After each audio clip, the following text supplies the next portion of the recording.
आइए सबसे पहले हम देखते हैं, आज का हमारा टॉपिक है फ्रेमिंग ऑफ द कॉन्स्टिट्यूशन, या हम कह सकते हैं मेकिंग ऑफ द कॉन्स्टिट्यूशन, संविधान का निर्माण। तो संविधान का निर्माण कैसे हुआ और ये सारी स्टेटस आप देखेंगे यहाँ पर। तो सबसे पहले हम चलते हैं, संविधान की मांग किस व्यक्ति के द्वारा की गई थी, किन कब कब की गई थी और किन व्यक्तियों के द्वारा की गई थी। तो सबसे पहले आइए हम देखते हैं 1895 की बात है, 1895, ठीक है। 1895 में 1895 में बीजी तिलक आप लोगों ने सुना ही होंगे, ठीक है। बाल गंगाधर तिलक, बाल गंगाधर तिलक ने सबसे पहले फर्स्ट टाइम, ठीक है, यानी सबसे पहले बाल गंगाधर तिलक ने सर्वप्रथम या सबसे पहले, ठीक है, संविधान की मांग की थी। संविधान मीन्स डिमांड की थी कॉन्स्टिट्यूशन की, संविधान की मांग की, ठीक। अब यहीं आपसे प्रश्न बनेगा, सबसे पहले डिमांड कॉन्स्टिट्यूशन की किसने रखी थी, बोलिए आप। बाल गंगाधर तिलक ने। कब रखी थी, 1895 में। अब किसके ड्राफ्ट के माध्यम से रखी, इसी बात से पूछेगा, तो इनका है ये तिलक स्वराज विधेयक। इसका नाम क्या है, इन्हीं के नाम पर है, तिलक स्वराज बिल, ठीक, तिलक स्वराज बिल या विधेयक, ठीक। उसके बाद आप आगे देखेंगे, फिर बहुत लंबे समय तक कोई बदलाव नहीं आया। 1922 में महात्मा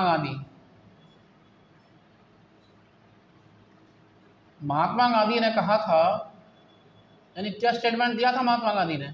महात्मा गांधी ने कहा था भारतीयों का संविधान, यानी भारत का जो कॉन्स्टिट्यूशन है, इंडियन की इच्छा अनुसार होगा, ठीक है।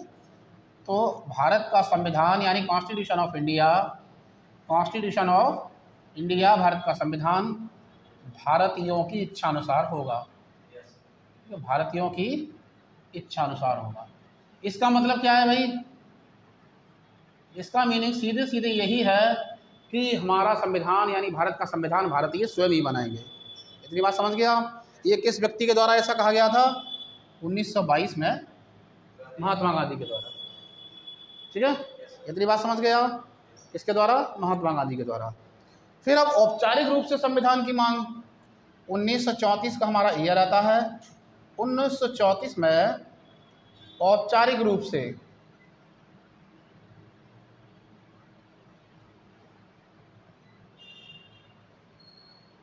संविधान सभा की मांग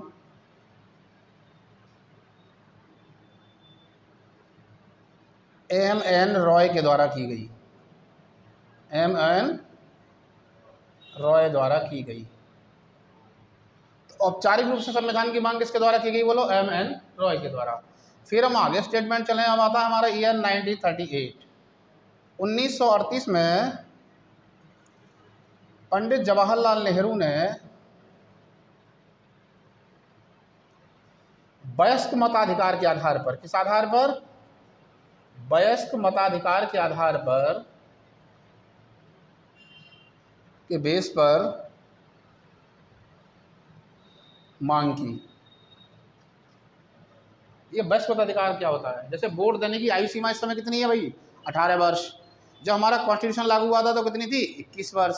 तो आपसे पूछ सकता है बदलाव कब हुआ, तो आप बताएंगे आप, ठीक है, 61 में संविधान संशोधन के द्वारा, ठीक है, यानी 61 कॉन्स्टिट्यूशनल अमेंडमेंट 1989 में कितनी कर दी गई थी वोट देने की आयु सीमा, 18 एज, ठीक है। इस समय कितनी है, 18 साल, उस समय कितनी थी, 21 साल। तो ये क्या होता है, वयस्क मताधिकार, समझ गया, वयस्क मताधिकार। और इसका अगर आप कहेंगे हमारे कॉन्स्टिट्यूशन में जो आर्टिकल है, आर्टिकल 326, कौन सा आर्टिकल है वो, 326, क्लियर हुआ यहाँ से।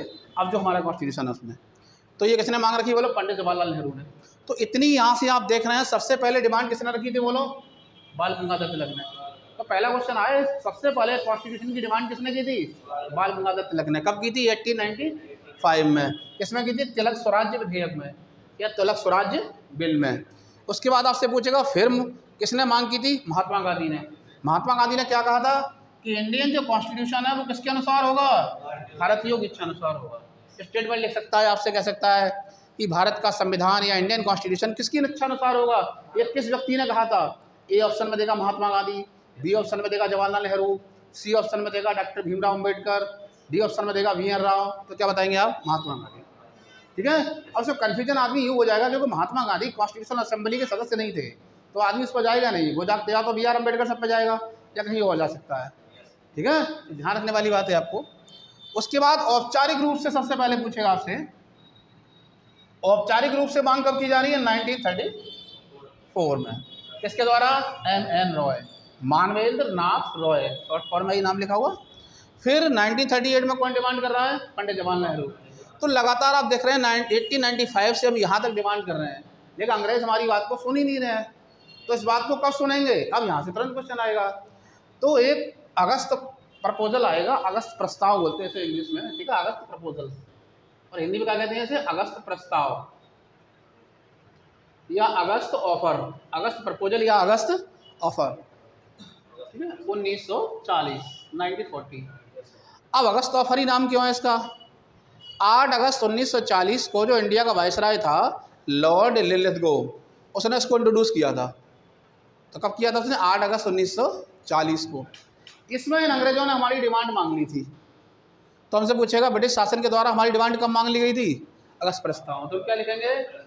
ठीक है, यानी संविधान सभा को मंजूरी प्रदान की गई, संविधान सभा को मंजूरी या अनुमति प्रदान की गई। कब प्रदान की गई बेटा? 8 अगस्त 1940 को। किस प्रस्ताव में? अगस्त प्रस्ताव में। क्लियर हुआ यहाँ तक की बात? यहाँ तक समझ में आ गया आपके? ठीक है, अब हम आगे देखेंगे। अब आता है इंडिया के अंदर 1942 में क्रिप्स मिशन। अब कौन सा मिशन आ रहा है भाई? क्रिप्स मिशन, ठीक, यह आ रहा है 1942 में। क्रिप्स मिशन नाम क्यों है इसका? बता रहा हूँ भी आपको। इसको किसने भारत भेजा था? इंडिया भेजने वाला पीएम, यानी ब्रिटिश प्राइम मिनिस्टर कौन है? Winston Churchill. क्या नाम है इसका? नाम विंस्टन चर्चिल, ठीक है। इस मिशन को इंडिया भेजता है। क्या भेजता है? इस मिशन को इंडिया भेजता है। इस मिशन में कौन कौन शामिल हैं? Sir Stafford Cripps, Sir Stafford Cripps. तो इसी के नाम पर क्या है इसका नाम? Cripps mission. Sir Stafford Cripps, AB Alexander, और तीसरे हैं इनमें पैट्रिक लॉरेंस। अब इनमें है कौन कौन? इनकी रैंक क्या है? ये है ब्रिटेन की सरकार के कैबिनेट मिनिस्टर। इनका रैंक क्या है? ब्रिटेन की सरकार के कैबिनेट मिनिस्टर और हाउस ऑफ कॉमन्स के लीडर। जैसे हमारे यहाँ संसद के, आपको मालूम है, पार्लियामेंट के कितने पार्ट्स हैं? राज्यसभा, लोकसभा और प्रेसिडेंट। तो ऐसे ही ब्रिटिश पार्लियामेंट है, उसके कितने पार्ट्स हैं? House of Commons, House of Lords और क्राउन, ठीक। तो इस तरीके से ये हाउस ऑफ कॉमन्स के लीडर हैं। और ये हैं नेवी मिनिस्टर, नौसेना मंत्री। जल सेना होती है वहाँ अलग है इसका मिनिस्टर। और ये हैं secretary of state for India, SOS, secretary of state for India, यानी भारत सचिव, ठीक है। इनका रैंक क्या है? भारत सचिव। तो ये 3 लोग इंडिया में आते हैं। कब आते हैं ये? 1942 में। तो आपसे पूछे क्रिप्स मिशन को भारत किसने भेजा? विंस्टन चर्चिल ने। या क्रिप्स मिशन जब भारत आया तो उस समय ब्रिटेन का प्रधानमंत्री कौन था? विंस्टन चर्चिल था। क्रिप्स मिशन में कितने लोग शामिल थे? 1 2 3, नंबर पूछ रहा है तो 3। क्रिप्स मिशन में कौन कौन मेंबर थे? Sir Stafford Cripps, AB Alexander और पैट्रिक लॉरेंस। अब आपसे कह सकता है यहाँ निम्न में से, यानी फॉलोइंग टर्म्स देगा आपसे, इनमें से कौन क्रिप्स मिशन का मेंबर नहीं था? ए में देगा स्टैफर्ड क्रिप्स, बी में देगा आपसे एबी अलेक्जेंडर, और सी में देगा आपसे पैट्रिक लॉरेंस, और डी में देगा आपसे जॉन साइमन। जॉन साइमन नहीं था। जॉन साइमन क्या था? वो साइमन कमीशन का मेंबर था। 1927 में जो साइमन कमीशन बना था, वाइट कमीशन, वो उसका अध्यक्ष था और मेंबर भी था उसका। समझ गया? तो जॉन साइमन नहीं था। तो ऐसे क्वेश्चन आप समझ गए। तो ये मिशन क्या काम करेगा? इस मिशन के बारे में हम अगर थोड़ा सा डिस्क्रिप्शन में जाएँ तो उस समय सेकंड वर्ल्ड वॉर चल रहा था। तो सब सेकंड वर्ल्ड वॉर चल रहा था तो ब्रिटिश इंडियन आर्मी थी। ब्रिटिश इंडियन आर्मी, जैसे आप इंडियंस हो, हम इंडियंस हैं, तो हमको ब्रिटिश की फ़ौज ने भर्ती कर लिया था। तो हमें क्या बोला जाता था? British Indian army. तो हम लोगों के लिए जापानियों से लड़ा रहे थे अंग्रेज़, बेवकूफ़ बना के जापानियों से लड़ा रहे थे। जापानियों के सामने उस टीम के जो कैप्टन थे, उनका नाम था कैप्टन मोहन सिंह। मोहन सिंह, उनको बना लिया गया बंदी, घेर लिया जापान आर्मी ने और कब्जा कर लिया पूरी तरह। तो उनसे मिलने एक इंडियंस आते हैं, वो कहते हैं ये जापानी लोगों ने आपको जो कब्जा किया है, यदि हम आपको जापान के फ्रेंड का दर्जा दे दें तो कैसा महसूस होगा आपको? उन्होंने कहा सर दे दीजिए जापान के फ्रेंड का दर्जा। बोले आप तो ब्रिटिश के गुलाम हो। बोले हमें क्या मतलब? उन्होंने जापान को फ्रेंड का दर्जा दे दिया उन लोगों के लिए, और उन्होंने उससे क्या बनाई? आज़ाद हिंद फौज। आपने सुना हो क्या बनाई थी? Azad Hind Fauj, Indian National Army. तो Indian National Army is organize captain Mohan Singh. इसने ऑर्गेनाइज किया था उसको कैप्टन मोहन सिंह ने। क्लियर हुआ यहाँ से? तो ये विदेशी जो लोग थे, ठीक है, विदेशी ताकतों से इंडियंस लड़ रहे थे, तो इन अंग्रेज़ों को ऐसा लग रहा था कि यार ये इंडियंस ऐसा ना हो जापान की ना मदद करने लगे। तो उन्होंने सोचा कि इंडियंस को कैसे बेवकूफ़ बनाना है, तो एक मिशन भेज दीजिएगा, हम तुम्हारे लिए संविधान बनाएंगे। तो वही इन्होंने मिशन भेजा था, इसका नाम क्या है? Cripps mission. क्लियर हुआ? तो इस क्रिप्स मिशन में ये क्या कहते हैं? निर्वाचित संविधान सभा। एक वर्ड देते हैं ये, इलेक्टेड कॉन्स्टिट्यूशनल असेंबली। ठीक है, क्या देते हैं ये? निर्वाचित संविधान सभा, यानी इलेक्टेड कॉन्स्टिट्यूशन असेंबली। तो आपसे पूछेगा निर्वाचित संविधान सभा किस मिशन में एक्सप्लेन थी? क्लियर हुआ यहाँ से? ठीक है। अब आता है आगे कैबिनेट मिशन। कौन सा मिशन आता है बेटा? ये कैबिनेट मिशन। और ये कैबिनेट मिशन आता है 1946 में, 1946 में। इसको ब्रिटिश पीएम कौन है? अब है क्लीमेंट एटली। क्या नाम है इसका? नाम क्लीमेंट एटली। अब ध्यान रखना, ये जो प्रश्न बदल गया, देखो कैबिनेट मिशन को भेजने वाला प्राइम मिनिस्टर कौन है? क्लीमेंट एटली। और क्रिप्स मिशन को भारत भेजने वाला प्राइम मिनिस्टर कौन है? Winston Churchill. सरकार बदल गई है वहाँ पर, लेकिन कैबिनेट मिशन में वही मेंबर हैं जो क्रिप्स में हैं। मेंबर वही हैं जो किस में है? क्रिप्स मिशन में है। अब वही मेंबर क्यों है? सरकार बदल गई। कुछ नेता ऐसे होते हैं पार्टी का मजा लेने के लिए पार्टियां बदलते रहते हैं।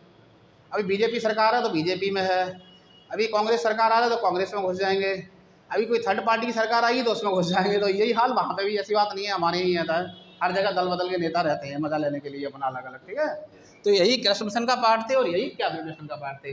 तो इसी कैबिनेट मिशन ने संविधान सभा को ऑर्गेनाइज किया। तो संविधान सभा का गठन किस मिशन के अंतर्गत हुआ? Cabinet mission. एक बार मैं रिकॉल कर दे रहा हूँ आपको सारा। सबसे पहले संविधान की डिमांड किसके द्वारा? बाल गंगाधर तिलक। ठीक, कब की गई थी? किस बिल में? तिलक स्वराज बिल में। फिर 1922 में महात्मा गांधी ने क्या स्टेटमेंट दिया था? भारत का संविधान भारतीयों की इच्छा अनुसार होगा, या भारत का संविधान भारतीय स्वयं ही बनाएंगे। 1934 में औपचारिक रूप से संविधान सभा की मांग किसने की थी? एम.एन. रॉय ने की थी। 1938 में पंडित जवाहरलाल नेहरू ने क्या बेस बनाया था? ये वयस्क मताधिकार। क्लियर हुआ यहाँ से? ठीक है।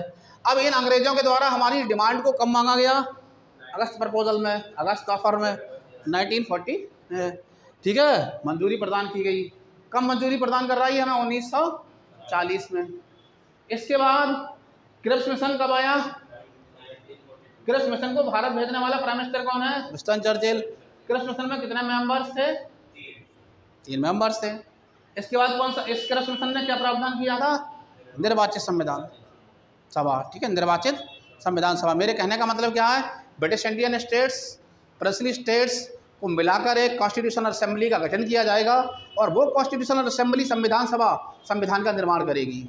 उसमें एक बात और कही थी, वो चालाकी वाली बात, यदि किसी भी प्रिंसली स्टेट्स को, किसी भी ब्रिटिश इंडियन स्टेट्स को कॉन्स्टिट्यूशनल असेंबली के द्वारा बनाया गया संविधान पसंद नहीं आता है तो अपना अपना संविधान अलग अलग बना सकते हैं। मतलब क्या है? भारत के कितने संविधान बनते हैं, कितने टुकड़े हो जाते हैं भारत के। ठीक है, ये चालाकी लेके क्रिप्स मिशन आया था। फिर आता है कैबिनेट मिशन। इसने संविधान सभा को ऑर्गेनाइज किया। तो संविधान सभा का गठन किस मिशन के अंतर्गत हुआ था बोलो? Cabinet mission 1946। इसको भारत भेजने वाला प्राइम मिनिस्टर कौन है? क्लीमेंट एटली। आज के लिए ये तक। ठीक है, कल बात करते हैं आपसे।